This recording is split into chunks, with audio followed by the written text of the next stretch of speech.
רק היום, זה יזול! כן גברת, מה את צריכה? כל הווג'מבה.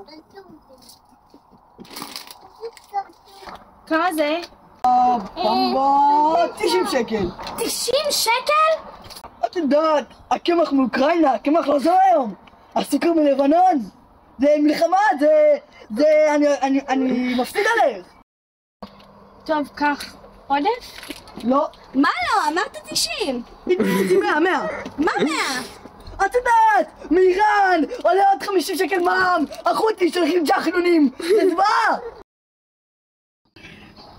שלום, לבן שלי התקלקלו האופניים, ואני ממש אשמח אם אתה יכול לבוא לתקן אותם.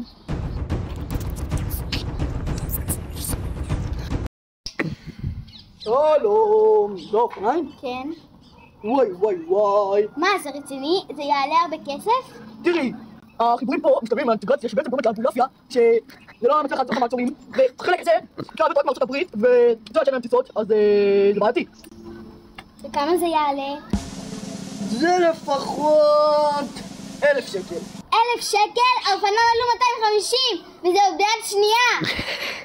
מצטער גברת, אבל זה המחיר. את יודעת שאני הכי זול בשוק ואני אפילו מפסיד עליה.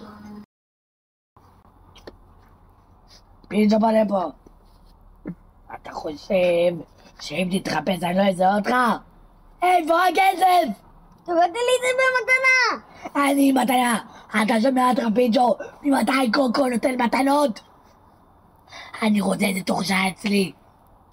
איך אני אשיג את זה? קוקו, מה? איפה אתה הולך? בית כנסת, יום כיפור. לבקש מחילה מריבונו של עולם. קוקו, יום כיפור זה זמן לבקש מחילה. אבל אם פגעת בבני אדם, אם רימית קצת בכל מיני מקומות, זה לא יעזור אם תבקש מחילה מאלוקים. קודם כל אתה צריך ביום כיפור לבקש מחילה מבני אדם שפגעת בהם, שרימית אותם. רק אחרי זה אפשר לבקש מחילה, אז בעזרת השם, יהיה לנו מחילה בעזרת השם. חתימה טובה. וואו, זה מזכיר לי ניגון, היי דידי די דידי די די די די די די די די